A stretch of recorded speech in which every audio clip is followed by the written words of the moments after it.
குறைந்த விலை நிறைந்த தரம் தங்கள் தேவைகள் அனைத்தும் ஒரே இடத்தில் ஜெயச்சந்திரன் டெக்ஸ்டைல்ஸ்.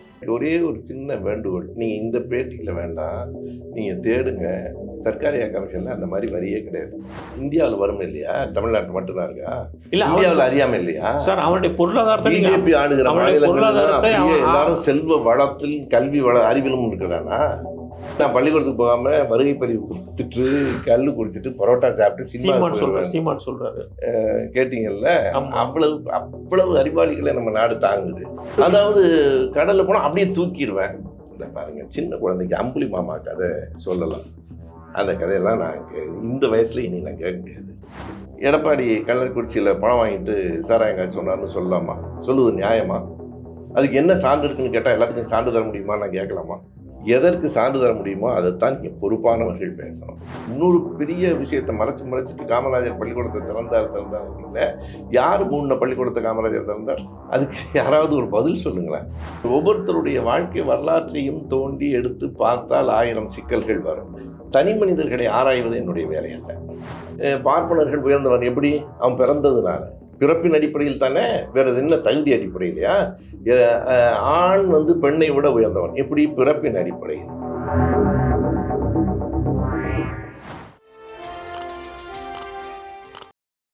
ஒரு கூட்டத்தில் காமராஜரை விட கலைஞர் அதிக நன்மை தமிழ்நாட்டு கிடைச்சது அவரால் அப்படின்னு நீங்க சொல்றீங்க. ஒரு இடத்துல நான் புள்ளி உரத்தோட நான் தர்றேன். காமராஜரை குறைத்து மதிப்பிடுவதற்கு அல்ல. அண்ணாவை விட கலைஞர் கூட செஞ்சிருக்காருன்னா காமராஜர் அண்ணா ஆண்ட காலங்கள் குறைவு. காமராஜர் 9 வருஷம் தான் ஆண்டாரு. கலைஞர் எத்தனை ஆண்டுகள் ஆண்டார்? வாய்ப்பு கிடைச்சு. ஆனா நீங்க காமராஜரை நான் குறை சொல்லல. நீங்க குறை சொல்ல அதை மாதிரி அதை நான் அண்ணாவையுமே நான் அண்ணாவை எப்படி நாங்க குறை சொல்லுவோம்? ஆனா அது ஒரே ஒரு வித்தியாசத்தை நீங்க பார்க்க மறந்துட்டீங்க. காமராஜரை விட கலைஞர் நிறைய அணைகள் கட்டினார். 56 அணைகள் கட்டினார்னு சொன்னீங்க. காமராஜர் அணைகள் கட்டினார், எல்லாமே செஞ்சார். அது இன்ஃப்ராஸ்ட்ரக்சர் காமராஜர் உருவாக்கினார். அந்த கட்டடத்து மேலே ஒரு பெரிய மாளிகை உருவாக்கிட்டார், அதில் சந்தேகம் இல்லை. ஆனால் காமராஜர் செஞ்ச எல்லாமே நேர்மையாக நடந்தது. இங்கே இதை ஊழலை சயின்டிஃபிக்காக செஞ்சவங்க இவங்க. ஊழலை சயின்டிஃபிக்காக செஞ்சவங்கன்னு நான் சொல்ல சர்க்காரியா கமிஷன் சொன்னது, ஜஸ்டிஸ் சர்க்காரியா சொன்னது. எனக்கு ஒரே ஒரு சின்ன வேண்டுகோள், நீங்கள் இந்த பேட்டியில் வேண்டாம், நீங்கள் தேடுங்க. சர்க்காரியா கமிஷன்ல அந்த மாதிரி வரியே கிடையாது. அதான் அந்த வரி எடுத்துட்டாங்க. அந்த வரி எடுத்துட்டாங்க. பல வரிகள் வெளியில வராது. சர்க்காரியா கமிஷன்ல எங்க ஒரிஜினல் இருக்கு? அவங்கள்ட்ட ஆர்கே ஒரிஜினல்லையே கொளுத்திட்டாங்களா? எடுத்து வச்சு மேடையில் வச்சு கேட்டாங்க, இந்த அருக்கு புத்தகம் யாராவது இது காலகாலமாக சொல்லிட்டு இருக்கீங்கல்ல, கலைஞர் டிக்கெட்டு கல்லற ரயில் ஏறி வந்தாருன்னு எங்கே இருக்கு? யார் எழுதியிருக்கா? கண்ணதாசன்.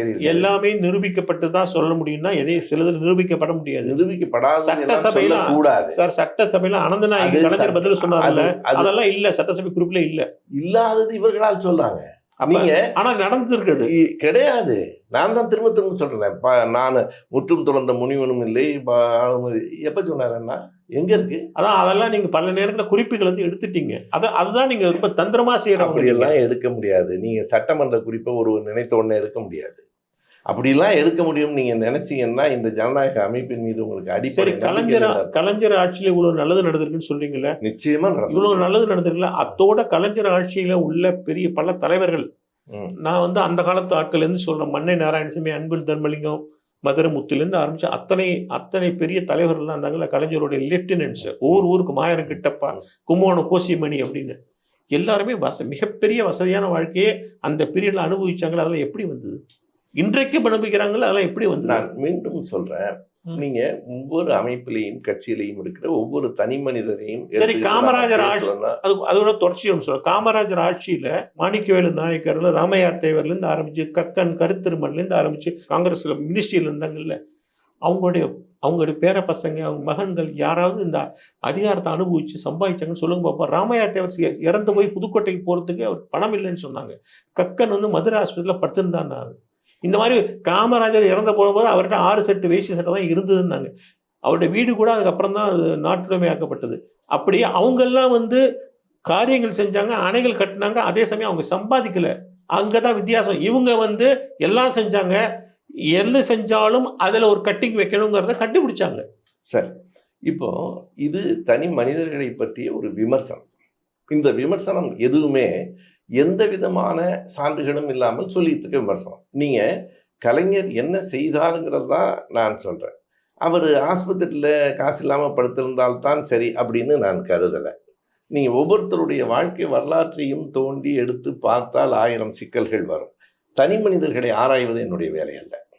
நான் ஒரு இயக்கம் சார்ந்து ஒரு கோட்பாடு சார்ந்து நிற்கிறேன். இல்லை, அதில் சோஷியல் ஜஸ்டிஸ் இருக்கு. சோஷியல் ஜஸ்டிஸ் என்பது யார் ஒவ்வொரு தனி மனுஷனும் என்ன பண்ணாங்கிறது அல்ல. சமத்துவத்தில் பிறப்பின் அடிப்படையில் ஏற்றத்தாழ்வு கற்பிப்பதை எதிர்ப்பது. அடிப்படையில் பார்ப்பனர்கள் உயர்ந்தவன் எப்படி? அவன் பிறந்ததுனால பிறப்பின் அடிப்படையில் தானே, வேற என்ன தகுதி அடிப்படையிலையா? ஆண் பெண்ணை விட உயர்ந்தவன் எப்படி? பிறப்பின் அடிப்படையில். இந்த சாதி ஒழிப்பும் பாலின சமத்துவமும் சமூக நீதி நாங்கள் முன்வைப்பது கோட்பாடு. நீங்க கேட்கறது இதான் அந்த குப்புசாமி தப்புன்ட்டானே, ராமசாமி ஒரு மிகப்பெரிய கூட்டம் பொருளாதார ரீதியில வளர்ந்துட்டாங்க, அந்த தொண்டை அப்படி இருக்கு, அதெல்லாம் சமூக நீதி இல்லையா? அப்படிலாம் இல்லை. எல்லோருக்குள்ளேயும் நாடு முழுவதும் பல வளர்ச்சி இருக்கு. இன்னைக்கு எந்த வீட்டில் பிள்ளைகள் படிக்காத பிள்ளைகள் இருக்காங்க? நீங்க சொல்லுங்க. காமராஜர் பள்ளிக்கூடங்களை திறந்தார். அண்ணா ஆட்சியிலும் கலைஞர் ஆட்சியிலும் தான் பள்ளிக்கூடங்களின் எண்ணிக்கை கூடின. அது மக்களுக்கான தொண்டு இல்லையா? இன்னொரு பெரிய விஷயத்தை மறைச்சிட்டு காமராஜர் பள்ளிக்கூடத்தை திறந்தாருங்களே. யார் மூடின பள்ளிக்கூடத்தை காமராஜர் திறந்தார்? அதுக்கு யாராவது ஒரு பதில் சொல்லுங்களேன். யார் மூடின பள்ளிக்கூடத்தை மறுபடியும் காமராஜர் திறந்தார்? ராஜாஜி மூடின பள்ளிக்கூடம். ராஜாஜி பள்ளிக்கூடங்கள் எல்லாம் மூடினார். அது சாட்சி இருக்கா உங்களுக்கு? சட்ட ஆணையம் இருக்கு, அரசு ஆணையம் இருக்கு. தேதியோடு சொல்லட்டுமா? ராஜாஜி அவ்வளவு இரக்கமில்லாம மனிதன் நீங்க சொல்றீங்களா? அவர் ராஜாஜி இரக்கமற்றவர் அல்ல. அவருடைய கொள்கையே எல்லாரும் படிக்கிறதெல்லாம் அல்ல.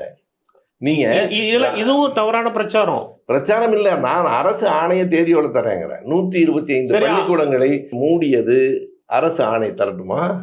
ஆணை எண் தேதி. நீங்க ராஜாஜி இப்படி பேசுறீங்களே, இதே இப்ப 1937 தான் அப்பையில இருந்து தமிழ்நாட்டுல மதுவிலக்கு இருந்தது. மதுவிலக்கு சுத்தமா இருந்தது. அப்ப கலைஞர் கவர்மெண்ட் 1971 ராஜாஜி கொட்டு மழையில் கொடையை பிடிச்சிட்டு வந்தாரா இல்லையா? கலைஞர் அதை கிண்டல் அடிச்சாரு. அன்னைக்கு ஒன்றும் மழை கொட்டலாம் மழையெல்லாம் இல்ல. நான் சொல்றேன், ராஜாஜியின் காலத்தில் தமிழ்நாடு முழுவதும் மதுவிலக்கு இருந்தது என்று சொல்லுவது தவறான தகவல். Factual error. சேலத்தில் மட்டும் கொண்டு வந்தார். தமிழ்நாடு முழுவதும் மதுவிலக்கு இல்லை. சில மாவட்டங்களுக்கு விரிவாக்கப்படும் சொன்னார். இரண்டாவது, கொட்டும் மழையில் வரல, அவர் வரும்போது மழை கொட்டியது. எவ்வளவு பெரிய வித்தியாசம்! திராவிட பேச்சுங்கிறது இல்ல, எவ்வளவு பெரிய வித்தியாசம்! நீங்க இப்ப வரும்போது கொட்டு மழையில என்ன பார்க்க வரல, நீங்க வரும்போது ஒரு காலம் மழை பெய்யுது. என்ன சார் பேச்சு இது? சார் அது முக்கியம் இல்ல, மழை பெஞ்சுதா இல்லையாங்கிறது பிரச்சனை. அது இல்ல பிரச்சனை. அதை இவங்க எல்லாருமே ராபின்சன் பூங்கா மழைங்கிறவங்க இதையும் சொல்லுவாங்க. நான் என்ன கேட்கிறேன்னா, கலைஞர்கிட்ட ராஜாஜி இவ்வளவு தூரம் ப்ளீடு பண்றாரு. ஏன்னா அவருக்கு இந்த சாதாரண மக்கள் குடிச்சு கெட்டு போயிட்டான்னு ஒரு ஜெனரேஷன் அழிஞ்சு போயிடும் கலைஞரேன்னாரு. அது கலைஞர் அதுக்கு அவர்கிட்ட ரொம்ப பணிவான விடை சொன்னார். அவர் பொருளாதார அதெல்லாம் உங்க வேலையை பார்த்து போங்கன்னு சொல்லல. உங்க கவலை எனக்கு புரியுது எல்லாம் சொன்னார். அது மட்டும் இல்லை, இன்னொன்னு சொல்லட்டுமா? 1972 டிசம்பர்ல ராஜாஜி இறந்து போனார். 1972 டிசம்பர் மாதம் இறந்து போவதற்கு ஒரு 15-16 நாள் முன்ன கலைஞரும் நாவலரும் போய் அந்த பத்திரம் கொடுத்தாங்க. தாமரை பத்திரத்தை ராஜாஜிக்கு வீட்டுக்கு போய் கொடுத்தாங்க. அப்போது ராஜாஜி சொன்னார், உண்மையிலேயே நீங்கள் பல நல்ல வேலைகள் செஞ்சுட்டு இருக்கிறீங்க, உங்களுக்கு என்னுடைய ஆசீர்வாதம். அடுத்த வரி தான் முக்கியமானது. திருப்பி பெற்றுக்கொள்ள முடியாத ஆசீர்வாதம்னார். இருக்கு, எல்லாமே இருக்கு, பதிவுகள்ல இருக்கு. எனவே ராஜாஜி திருப்பி எடுத்துக்கொள்ள முடியாத ஆசீர்வாதத்தை கலைஞருக்கு கொடுத்ததாக அவர் இறக்கும் போது ஒரு நல்ல மரியாதை வார்த்தையை சொல்றதெல்லாம் நீங்க ராஜாஜியை மதிச்சாங்க. ராஜாஜிக்கு நமக்கும் கொள்கை வேறுபாடு தான். ராஜாஜியை நான் தனிப்பட்ட முறையில் அவ்வளவு கலைஞர் அன்னைக்கு அந்த நேரத்தில் அவ்வளவு பேசும்போது கலைஞர் என்ன சொல்றாரு, ராஜாஜி அவ்வளவு ப்ளீடு பண்ணும்போது நம்மை சுற்றி நெருப்பு எரியாத கற்பூரமாக எத்தனை காலம் தமிழ்நாடு கேட்டாரு. ஆமா, இதுதான் இந்த வார்த்தை ஜாலங்கள் தான் இந்த கட்சியை ரொம்ப நாளா. உண்மைங்க, எரிகிற நெருப்பு வளையத்துக்குள் எரியாத கற்பூரமாக எத்தனை நாள்.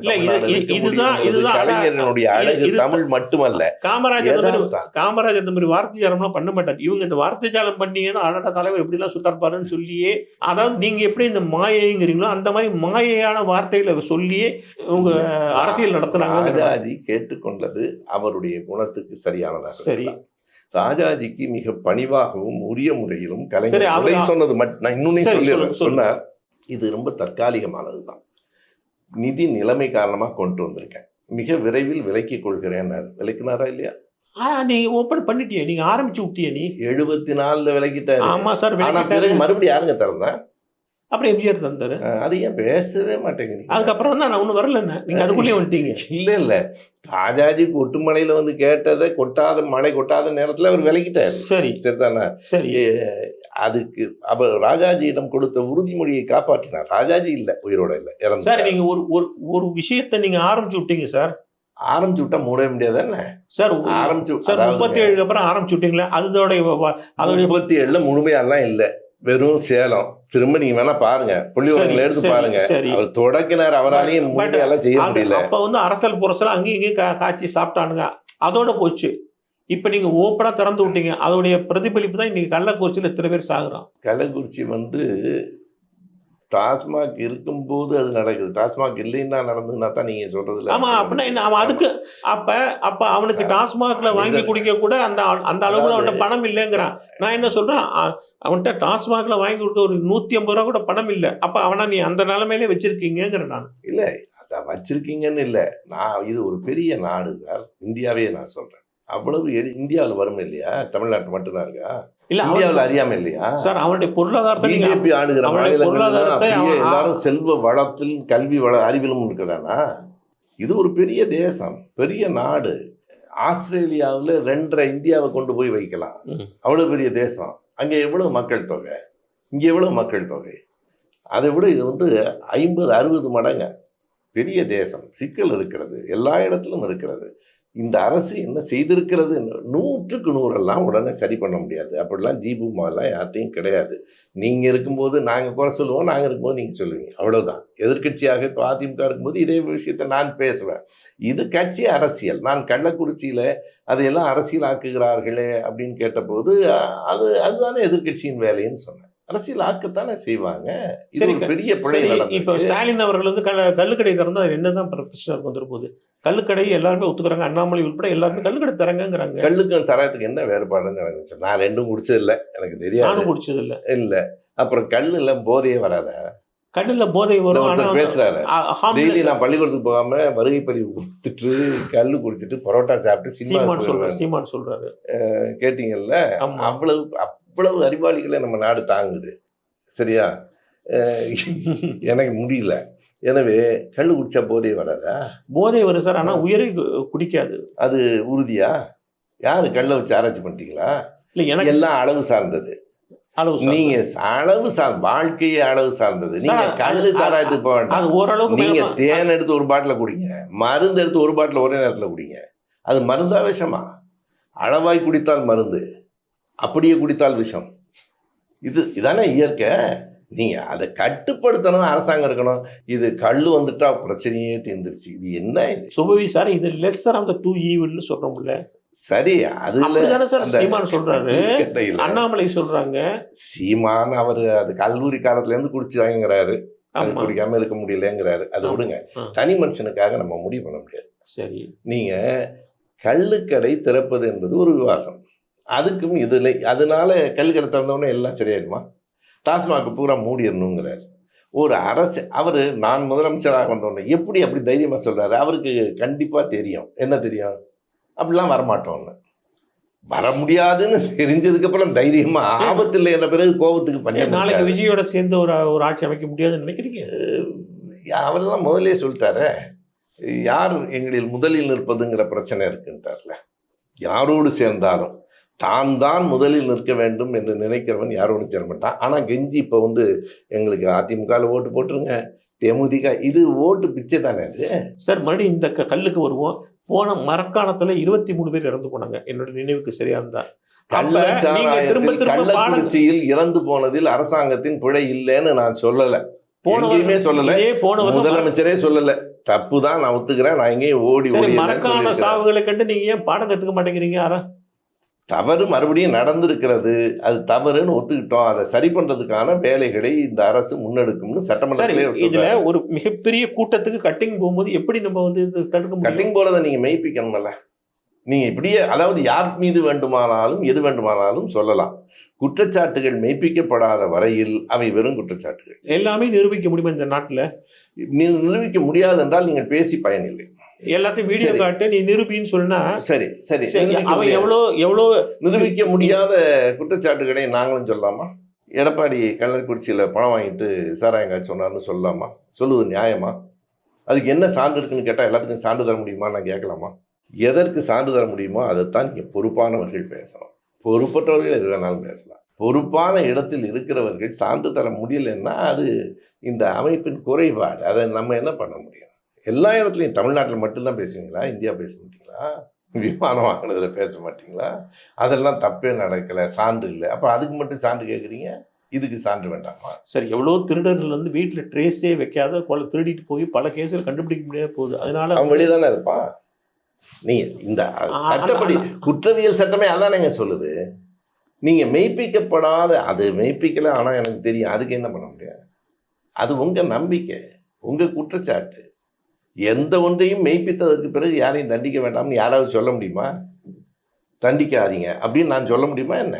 அது அவர்களுக்கான தண்டனை இயல்பாக. சரி, நீங்க பேசுறது திராவிட தேசியம் சரியா? திராவிட தேசியமெல்லாம் இல்லை, திராவிட கருத்தியல். நான் தமிழ் தேசியம். நான் மொழியால், இனத்தால், நாட்டால் தமிழன். என் கருத்தியல் திராவிடம். ஒருத்தன் மார்க்சியம் பேசுகிறான், நீ தமிழனா மார்க்சிஸ்டான்னு கேட்டால் ரெண்டும் தான். நீ திருச்சிக்காரனா திமுக காரனான்னு கேட்டால் ரெண்டும் தான். திராவிட கருத்தியலை ஏற்றுக்கொண்ட தமிழன், எனவே நான் திராவிட தமிழன். சரி, சீமான் வந்து தமிழ் தேசியம் பேசுறாரு, ஏன் அவரை வெறுக்கிறீங்க? அப்புறம் தமிழ் தேசியம் இந்திய நாடாளுமன்ற தேர்தலில் போட்டிட்டு தமிழ் தேசியத்தை வென்றெடுக்கிறதா? இல்லை, எனக்கு தெரியல. தமிழ் தேசியம் என்பது என்ன? தனித்தமிழ்நாடா? அதை தெளிவா சொல்லுங்க சார். முழுக்க முழுக்க இந்த மாநிலத்துக்கு உண்டான உரிமை வேண்டும். அதான் மாநிலத்தை சேர்ந்தவங்க. நான் கேட்கிறேன், அவர்கள் கேட்பது தனித்தமிழ்நாடா, பிரிந்து போகும் உரிமையுடன் கூடிய தன்னுரிமையா, செல்ஃப் டிட்டர்மினேஷனா, ஸ்டேட் அட்டானமி என்று சொல்லப்படுகிற மாநில சுயாட்சியா? சொல்லுங்க. தமிழ் மாநில சுயாட்சி மாதிரி தான் அவர் சொல்லுவார். அப்புறம் என்ன தமிழ் தேசியம்? இது வருத்தப்பட மாட்டாரு. இந்த நாட்டை தமிழ் அவர் கேட்பது மாநில சுயாட்சி மட்டும்தானா? சீமான் கேட்க. ஆமா, அதுதான் மெயின். அதுக்கு தமிழ் தேசியம்னு பேர் இல்லை. எந்த தேசத்துக்குள்ள இருந்து மாநில சுயாட்சி? அவர் பேசுறது என்ன நான் புரிஞ்சுக்கிட்டு நீங்க என்ன சொல்றீங்க? எந்த தேசத்துக்குள்ள இருந்துகிட்டு மாநில சுயாட்சி கேட்கிறாரு? இந்திய தேசத்தில் தானே. இந்த நாட்டில் நம்முடைய பேர் தமிழர்கள் எளிய மக்களுடைய ப்ராப்பர்ட்டிஸ் உரிமை. அவர் மாநில சுயாட்சின்னு சொல்லல, மாநில சுயாட்சி தான் என்றால் இந்திய தேசியத்துக்குள் மாநில சுயாட்சி. ஆமா. தனித்தேசியம், தமிழ் தேசியம், தனித்தமிழ்நாடுன்னா இந்திய நாடாளுமன்ற தேர்தலுக்கு அவங்களுக்கு எந்த தொடர்பும் இல்லை. ஏன் தேர்தல் நாடாளுமன்ற தேர்தல் நிற்கிறாங்க? நாடாளுமன்ற தேர்தல் இந்தியாவுக்கு தானே உரியது, அதுக்கே நீங்க நிற்கணும். இல்லை, அவர் தமிழர்கள். அவர் இன்னொரு கொள்கை அறிக்கையில் இன்னொன்று சொல்லியிருக்காங்க, பார்த்தீங்களா? நீங்க சொல்லுங்க. அதிபர் முறை தேர்தலை ஒத்துக்கிறோங்கிறாரு. அதாவது பார்லிமெண்ட்ரி டெமோக்ரஸி அல்ல, பிரசிடென்சியல் டெமோக்ரஸி, ஜனாதிபதி முறை. ஆமா, ஜனாதிபதி முறையை ஒத்துக்கிறதுங்கிறதுக்கு தமிழ் தேசியம்னு வேற. அது எங்க வந்து நிற்கும்? அதிபர் முறையை, ஏன்னா இவருக்கு அங்கேயும் அதிபராகணும்னு ஒரு ஆசை இருக்கான்னு எனக்கு தெரியல. ஆசைப்படத்தானே, அதில் என்ன அளவு வேண்டி கிடையாது, அதனால ஆசைப்படலாம். நான் என்ன கேட்குறேன்னா, ஒரு ஒற்றை ஆட்சி முறையை ஏற்றுக்கொண்டதற்கு பிறகு தமிழ் தேசியத்துக்கு என்ன அடையாளம்? தமிழ் தேசியம் என்பது ஒன்று தனி நாடுன்னு வெளிப்படையாக சொல்லுங்க. அது சொல்ல நிறைய அதிகாரங்கள் கொண்ட ஒரு மாநிலம், அது சுயாட்சி. அதை பிரிந்து போகும் உரிமையுடன் கூடியனாலும் சொல்லுங்க, அது செல்ஃப் டிட்டர்மினேஷன், ரைட் டு சசெஷன் சொல்லுங்க. எதுவுமே சொல்ல மாநில சுயாட்சி தான் நாங்களே சொல்கிறோம். அப்புறம் நீங்கள் என்ன? அதுக்கு என்ன தமிழ் தேசியம் என்ன பேருங்கிற? அது மாநில சுயாட்சி கோருகிற இந்தியாவில் இருக்கிற ஒரு கட்சி. இந்தியாவில் எத்தனையோ கட்சிகள் மாநில சுயாட்சி கோருகின்றன, அது பிழையில்லை. இந்த மண்ணோட எளிய மக்கள் விரும்பும் எல்லா உரிமைகளையும் அவங்க கொடுப்போம், எல்லாத்துக்கும் சென்ட்ரலாக நம்பி இருக்க மாட்டோம். இந்த மக்கள் நீயே தான். அதாவது ரஜினிகாந்த் மாதிரி ஒருத்தர் வந்து இங்கே நாட்டை ஆள முடியாது. என்னுடைய நாட்டை நான் தான் ஆளணும், உனக்குள்ள பிரச்சனையை நான் தீர்ப்பேன், அதை எளிய முறையில் தீர்ப்பேன். அந்த ரகசியத்தை எல்லாம் சொல்லுங்க. சும்மா எவ்வளவு காலம் ரகசியத்தையே காப்பாற்றுறது? எளிய முறை என்னன்னு சொல்லுங்க. எப்படி காப்பாற்றுவாங்க? அதாவது கடல்ல போனால் அப்படியே தூக்கிடுவேன். இந்த பாருங்க, சின்ன குழந்தைக்கு அம்புலி மாமா கதை சொல்லலாம். அந்த கதையெல்லாம் நான் இந்த வயசுல இனி நான் கேட்க முடியாது. நீங்க சொல்லுங்க, எளிய வகை என்றால் என்ன சொல்லுங்க. எதுவுமே இல்லை, பொதுவாக மேடையில் வேகமாக பேசிட்டு அதுக்கு இளைஞர்கள் பாவம் கைதட்டுறான்னா அது நியாயமாயிருமா என்ன? நீங்க சீமான் பத்தி பேசுறதுனால நான் சொல்ல, அவர் ஒரு கன்விக்ஷனோட தானே அவர் வந்து இத்தனை எலெக்ஷன்ல தனியாகவே நின்று. அந்த கன்விக்ஷன் தனியா நிற்கிறாரா? ஏன் அப்புறம் நிற்கிற வேண்டிய ஓட்டு கேட்குறாரு? அதிமுக காரங்கெல்லாம் எனக்கு ஓட்டு போடுங்க கேட்குறாரா இல்லையா? தேமுதிக எனக்கு ஓட்டு போடுங்க கேட்குறாரா இல்லையா? இல்லை, விஜய் மைக்க காட்டிட்டாரு, அது எங்க சின்னம்னு சொல்றாரா இல்லையா? இதெல்லாம் தனியா நிற்கிறதா? இது ரொம்ப வெளிப்படையா பிச்சை எடுக்கிறது. இதை விட நீங்க நேரடியாக கூட்டணி வச்சுக்கிறது ஒரு கம்பீரமானது, அது பிழை இல்லை. நான் யாரோடையும் சேர மாட்டேன், நீ எனக்கு ஓட்டை போட்டேம்மா, ஒரு முறை வாய்ப்பு கொடுக்குமா, ஒரே ஒரு முறை வாய்ப்பு கொடுக்குமா. அவங்க ஓட்டு கேட்குறத பாருங்கள், எனக்கே பாவமாக இருக்குது. எந்த கம்பீரமும் இல்லை, முழுக்க கெஞ்சி கூத்தாடி ஒரு தேர்தல் தானே, ஒரு தொகுதி தானே, ஒரு இடைத்தேர்தல் தானே, இதுக்கு கூட்டணி இல்லைன்னு வேறா. நீ எதுக்கு அதிமுக ஓட்ட கேட்குறீங்க? இந்த மாதிரி இருக்கிறத விட திமுகவுடைய அல்லது அதிமுக சேர்ந்து அவரும் ஒரு கணிசமான தொகுதிகளை பார்த்து அது நேர்மையானது. ஏன் அவர் செய்யல? அப்ப அவருக்கு ஒரு கன்விக்ஷன் இருக்கா? நேர்மை இல்லை, நீங்க கன்விக்ஷன் இல்லை, அது நேர்மை குறைவு. நீங்க ஓட்டு யார்கிட்டையுமே நான் கேட்க மாட்டேன், எந்த கட்சிக்காரனும் இல்லை, ஏன் நம்பி போடுறவன் மட்டும் போடுன்னு சொன்னா அது கம்பீரம், அது நேர்மை. எல்லாரும் எனக்கு ஓட்டு போட்டுருங்க, நீங்க தான் நிக்கலையே, எனக்கு ஓட்டு போடுங்க, உங்க கட்சி ஓட்டு எனக்கு போடுங்க. பண அரசியல் சார், இங்க பண அரசியல் விளையாடும் போது அவரால் தாக்கு பிடிக்க முடியாது. இந்த மாதிரி சாப்பாட்டுக்கு டெய்லி கஷ்டப்படுறாரு. அவர் வர்ற கார் சைக்கிள். இன்னைக்கு வந்து ஒரு எலெக்ஷன் எவ்வளவு பெரிய ப்ராசஸ் உங்களுக்கு தெரியாது இல்லை. ஒரு சாதாரண நீ இந்த தேர்தல் அரசியலுக்கு வந்தால் அதற்கு ஏற்ற வகையில தயாராகணும். சும்மா அழுது பயன் இல்லை. போர்க்களத்தில் புலம்பலுக்கு வேலை இல்லை. நம்ம வெளிப்படையா சொல்றோம், ஒரு போர்க்களத்தில் என்ன ஒப்பாரி? சரி, போர்க்களத்தில் வந்து ரொம்ப அன்னெத்திக்கலா நடந்ததுன்னா சொல்லுங்க, மக்கள்கிட்ட எடுத்து சொல்லுங்க. மக்களை உங்கள் பேச்சால், உங்கள் உண்மைகளால் கவர்ந்து விடுங்கள். அதுக்கப்புறமா 500 1000 வாங்கிட்டு ஓட்டு போட்டான்னா அது மக்கள் படு. அது நீங்க இவ்வளவு பண்ணதுக்கு அப்புறமும் மக்கள் காசு வாங்கிட்டு தான் ஓட்டு போடுவாங்க. நீ என்ன பண்ண? அந்த மாயையிலேருந்து அவனை விடுபட முயற்சி பண்ணுங்க, போராடுங்க, தொடர்ந்து ஒரு 100 வருஷம் போராடு. யாரு வேண்டாம்னா தொடர்ந்து போராடட்டும். அவருக்கு இன்னும் வயசு இருக்கு, இன்னும் ஒரு 60 வருஷம் வாழ்வார்னு தெரியல, போராடட்டும். சார், இப்போ இந்த நாடாளுமன்ற தேர்தலில் 2 முறை வெற்றி பெற்று இவ்வளோ தூரம் ஆன்டி இன்குபன்சிங்கிறது எப்படியுமே உருவாயிடும். அதையும் தாண்டி 3ஆம் முறை மோடி ஜெயிச்சிருக்கிறார். இதை நீங்கள் எப்படி பார்க்குறீங்க? ஜெயிச்சாரா?